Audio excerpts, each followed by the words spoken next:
Mega Man X is one of the most beloved games on the Super Nintendo. It's a game that took an already successful formula, shook it up, and laid the foundation for an entire sub-series. It is a game I was fortunate enough to play around the time it came out. 1 through 8 had its highs and lows, and this one is definitely on the higher end of quality. For this retrospective, I want to take a look at what made the game so special, how it changed things up from the original Mega Man series, and why it's still worth playing today. When Mega Man X released in 1993 in Japan and 1994 elsewhere, Mega Man franchise was already established. By this point, there were 6 mainline games on the NES, all following the same formula: 8 Robot Masters, their stages, and a final showdown with Dr. Wily. Fans loved it, but it was also very routine. Mega Man X was a reimagining of Mega Man. Capcom set it in a slightly darker world. Instead of Robot Masters, you had Mavericks, animal-themed robots gone rogue. I gotta say, making them animal-themed did lighten the story back up though. However, I do believe Five Nights at Freddy's was able to pull it off.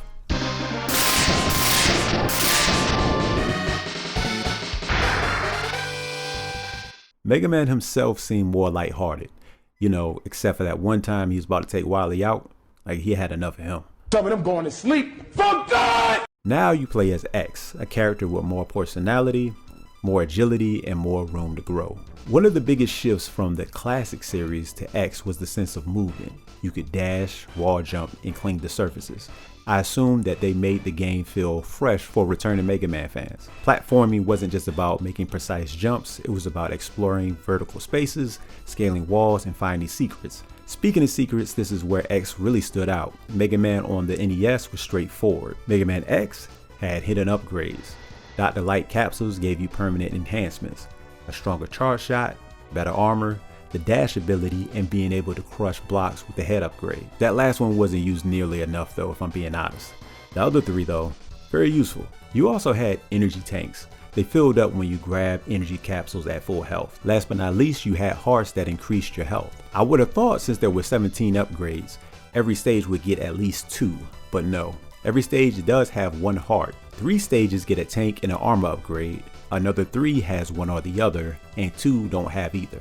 I guess the developers like some stages more than others. Either way, hunting these down added a sense of progression and reward that you didn't see in the original series. Another thing that adds to the storytelling is the game's sense of progression. In classic Mega Man, you beat a stage, move on, and that was it. In X, the world can change as you play.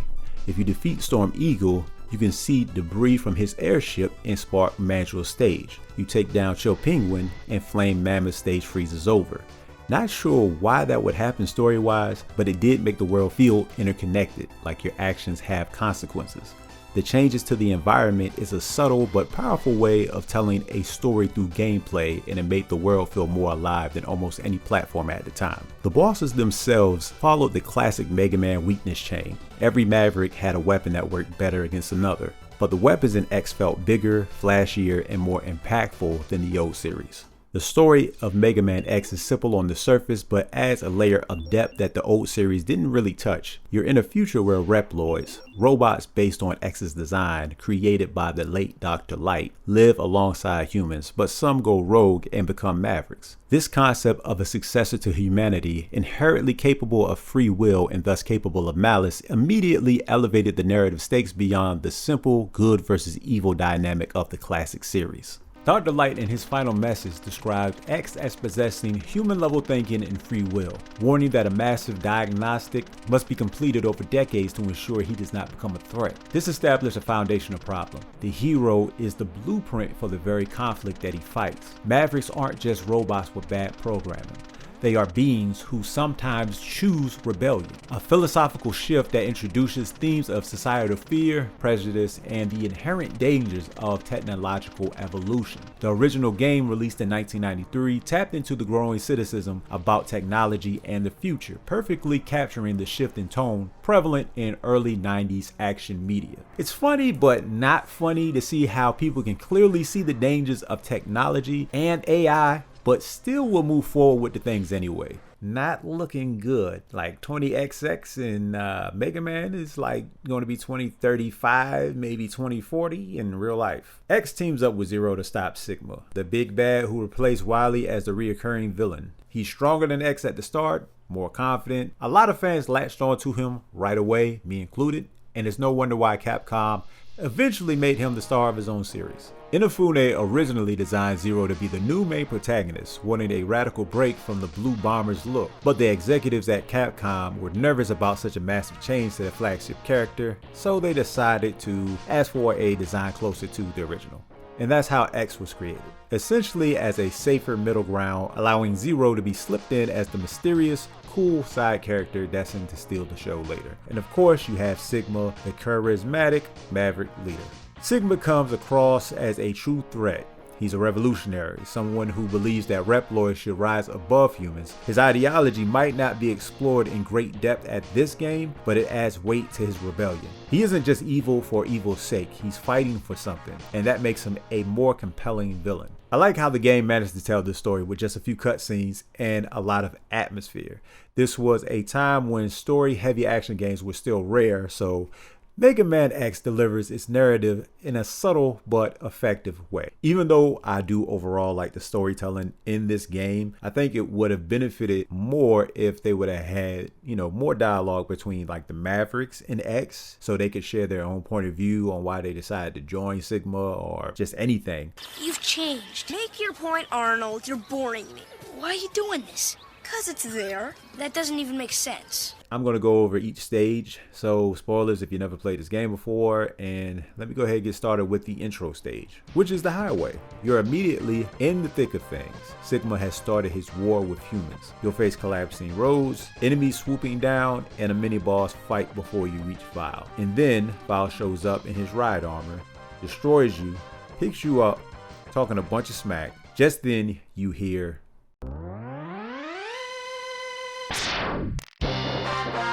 That's what I'm talking about! That's why he's the MVP! That's why he's the GOAT! The GOAT! Can't imagine a child seeing Ave-O get his arm blown off with one shot by Zero and not being hyped up about that. I know I was. Ave-O don't even say anything, he just runs off.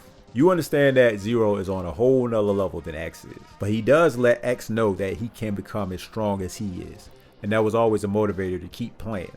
Zero goes to find Sigma's fortress, and you go take on his army.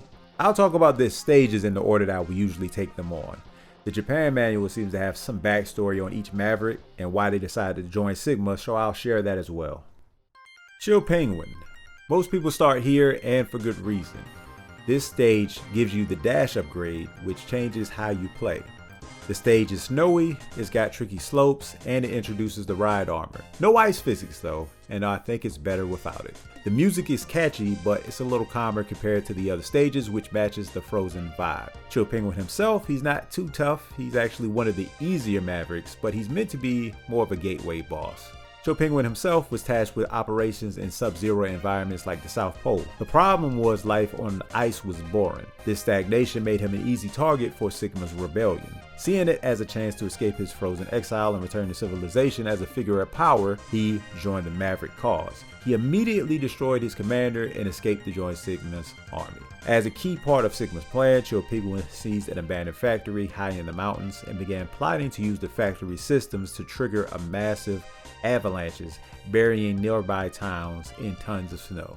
Storm Eagle was a high-ranking officer and the commanding leader of the 7th Airborne Unit of the Maverick Hunters. When Sigma first launched his massive Maverick revolt, Eagle's initial reaction was to fight the betrayal and defend the Hunter's Code. However, upon confronting Sigma directly, Eagle was swiftly defeated. So instead of being destroyed, he surrendered and joined his rebellion. Now fully committed, even though he's probably still a little reluctant to do so, Storm Eagle was put in charge of a state-of-the-art aerial battleship. Storm Eagle Airport feels like Sigma's forces are militarizing, preparing for a large-scale war. This stage feels massive.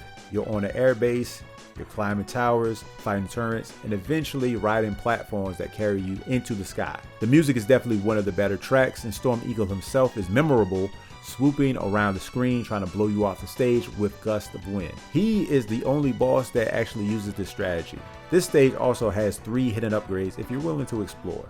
Flame Mammoth is a member of the 4th Land Unit. He fought many missions in the Middle East, and when Sigma begins his Maverick rebellion, he joins them, seeing it as an opportunity to use his large size to go on a full-scale rampage without holding back. Sigma orders him to guard captured factories, planning to convert them to produce weaponry. The factory is full of conveyor belts, fire hazards, and giant enemies. If you beat Chill Penguin first, the lava is frozen, which changes the stage dramatically. Flame Mammoth himself is a big lumbering boss with a simple pattern, but his stage is where the real fun is. It's got secrets tucked away, including a heart container and a sub-tank. The music here is another standout, heavy, industrial, and fitting for a massive smelting plant. Spark Mandrill. Before he turned Maverick, he was part of the 17th Elite Unit, fighting right alongside X and Zero under Sigma's command. Once Sigma started his rebellion though, Mandrill didn't think twice. He just followed his orders and went all in on the destruction. In the game's story, Spark Mandrill is sent to take over a massive power plant. The idea was to lock down a steady energy supply for Sigma's army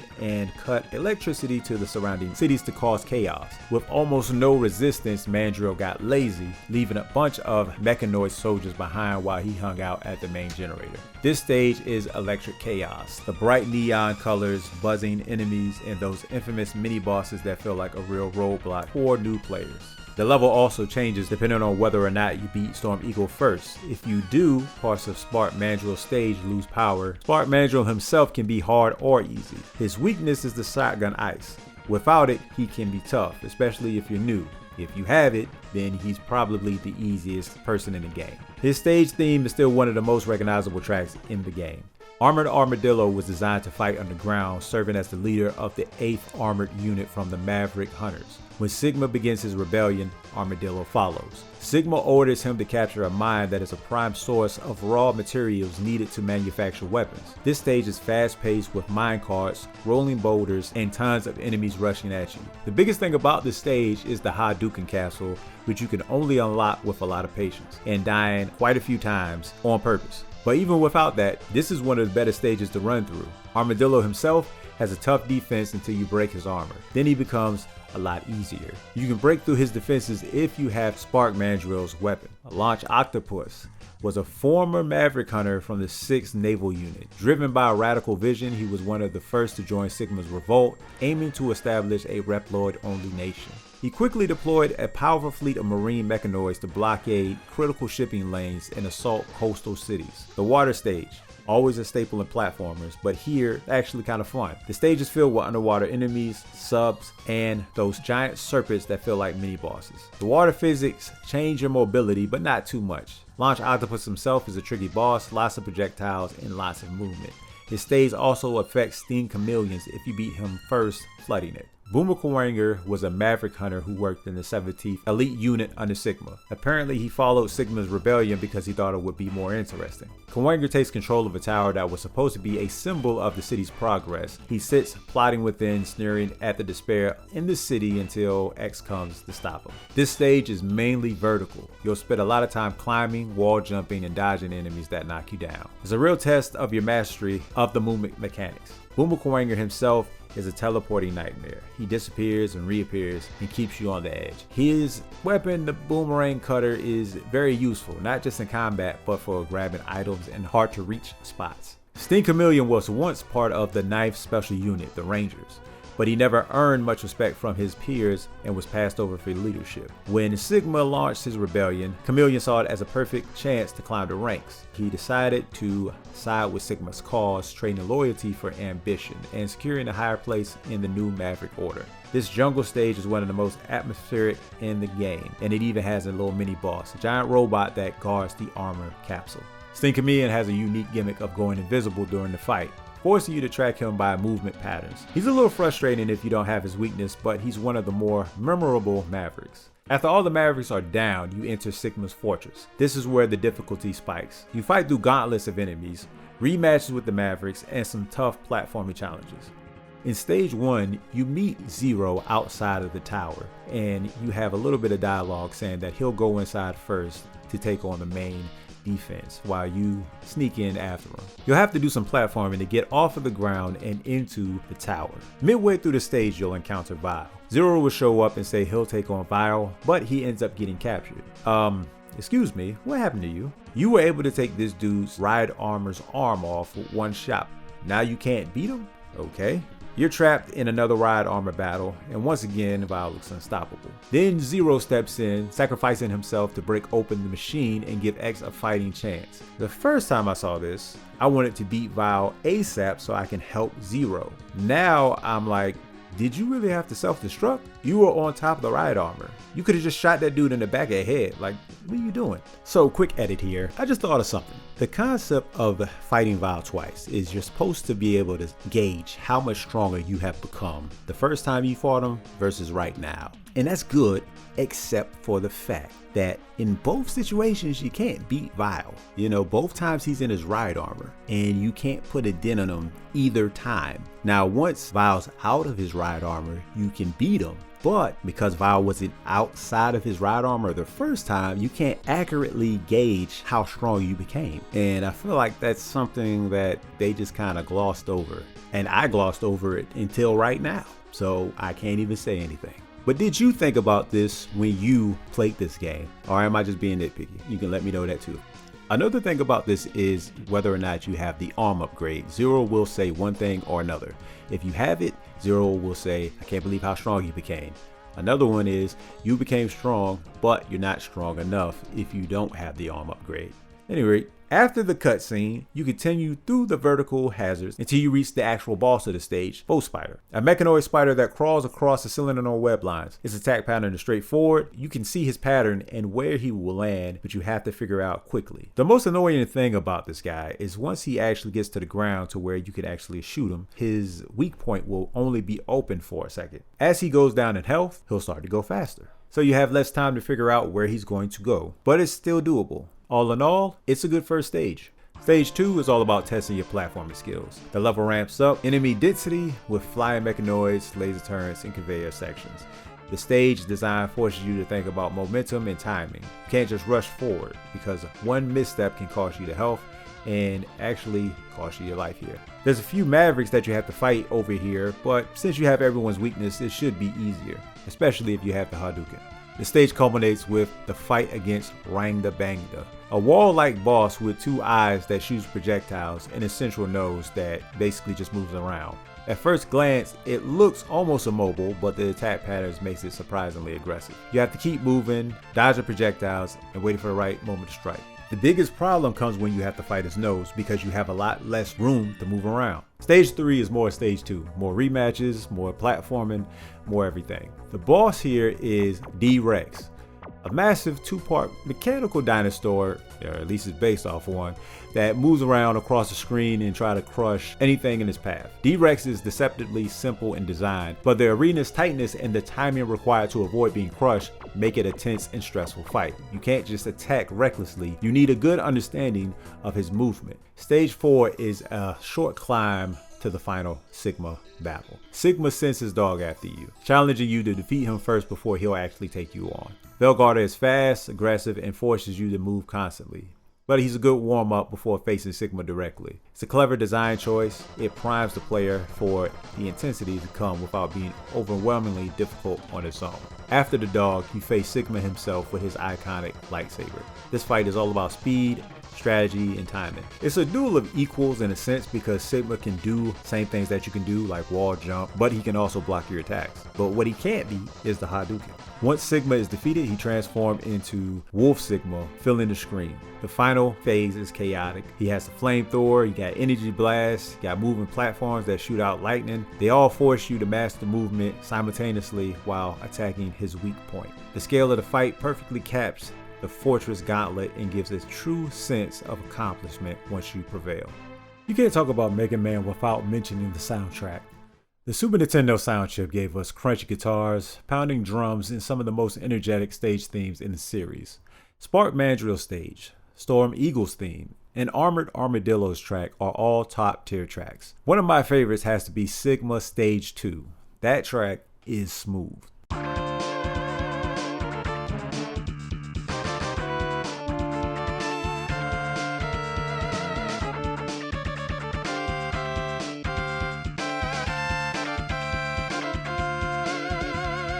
Each stage feels less like a catchy jingle and more like an anthem for the stage that you're diving into. Storm Eagle's track fits the high skies of the stage, while Sigma's Fortress themes pulse with tension and dread. Even the ending theme has a sense of melancholy, reminding you that X's battle isn't truly over. My favorite is Wolf Sigma's theme. It feels like an appropriate track to the final boss. While other tracks are high energy, this was slower and gave a more dramatic mood.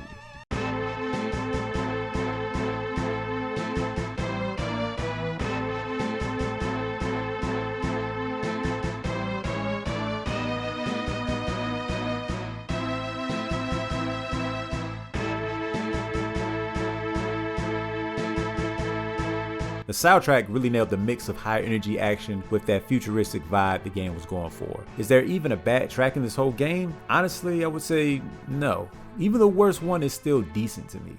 One of the things that made Mega Man X stand out was how replayable it was. You could run through stages in different orders, discover hidden capsules you missed before, or challenge yourself to beat it without upgrades. And of course, there's the Hadouken. If you went out of your way to max out your upgrades and lives, you could get the Hadouken from Street Fighter, instantly destroying bosses in a single shot. Stuff like that gave the game personality. For lasting impact, X kicked off his own sub-series that ran across multiple consoles. The Super Nintendo got 3 X games, the PlayStation had several, and the series even got spin-offs like Extreme on Game Boy Color and the darker Maverick Hunter X remake on PSP. But honestly, the first Mega Man X still feels like one of the most polished, balanced, and one of the most timeless. Since this game is loved so much, of course there's going to be fan games. Mega Man X had a pretty active fan community over the years. There are tons of hacks and fan mods that tweak the game in all sorts of ways. Some make the stages harder, some remix the graphics, and some even add completely new bosses and weapons. For example, some hacks will reorder the Maverick stages or give bosses entirely new attack patterns, making even seasoned players feel challenged. Others create brand new levels from scratch, sometimes with absurdly creative designs that push the mechanics of the game to their limits. And then there's the cosmetic hacks, changing X's sprite, updating Zero's look, or even giving the game a different color palette entirely. One of the more interesting hacks out there is Project Zero. Like the name suggests, it flips the script and lets you play through the entire game as Zero instead of X. It is not just a simple sprite swap either. The hack actually tweaks his physics, weapon balance, and even reworks dialogue and cutscenes so the story makes sense with Zero as the lead. It's a cool what-if scenario. Because Zero jumps higher and hits a little differently than X, stages you played before suddenly feel fresh again. Some sections become easier, others harder, and it really shows how tightly the original level design was built around X abilities. On top of that, the custom dialogue and ending help sell the idea that this is Zero's story, not X's. Dr. Wily's sprite replaces Dr. Light's in the capsules, offering a nod to the lore that suggests Wily was involved in Zero's creation. Like most hacks, this one isn't perfect, but this one is fantastic. And I'll leave a description where you can find this at if you want to test it out for yourself. It's really a testament to how beloved this game is that decades later, people are still tinkering with it, finding new ways to keep it fresh and exciting. So even if you're not into hacking, it's fun to watch or try some of these mods for a new twist on a classic. So why do people still love Mega Man X? Because it nailed the balance of familiarity and innovation. It kept the spirit of the classic games but added just enough new mechanics and atmosphere to make it feel like a fresh start. It's one of those games that's easy to pick up even today, whether you're revisiting it on the Legacy Collection or dusting it off on the Super Nintendo. It's also worth pointing out how much of a legacy Mega Man X left behind. Even outside of official sequels, you can feel its fingerprints all over later games. Titles like 20XX and its sequel 30XX basically reimagined the X formula with roguelike elements, giving you that same mix of tight platforming and fast combat but in modern framework. Azure Striker Gunvolt and Goldvolt Chronicles also carry that DNA forward with flashy movement, energy-based combat, and a similar futuristic vibe. Even indie games like Rogue Legacy 2 or Hollow Knight don't play exactly like Mega Man X, but you can see the influence in their precise platforming and ability-driven progression. And honestly, anytime you pick up a modern action platformer that emphasizes speed, mobility, and a little bit of style, there's probably a little Mega Man X in its bloodline. And that's the beauty of it. This wasn't just a great Super Nintendo game, it was a blueprint. 30 years later, developers are still riffing on ideas that X and Zero pioneered, and fans are still discovering new ways to play it. If that's not a sign of a timeless classic, than what is. Thanks for watching. Hopefully I did this game justice. If you enjoyed it, drop a like, maybe subscribe if you want to see more retrospectives from me. I'm trying to get out at least once a week, or at least until I do some of the bigger games. Let me know your favorite Maverick stage in the comments. And if you have any requests, let me know that as well. I'll see you all in the next one.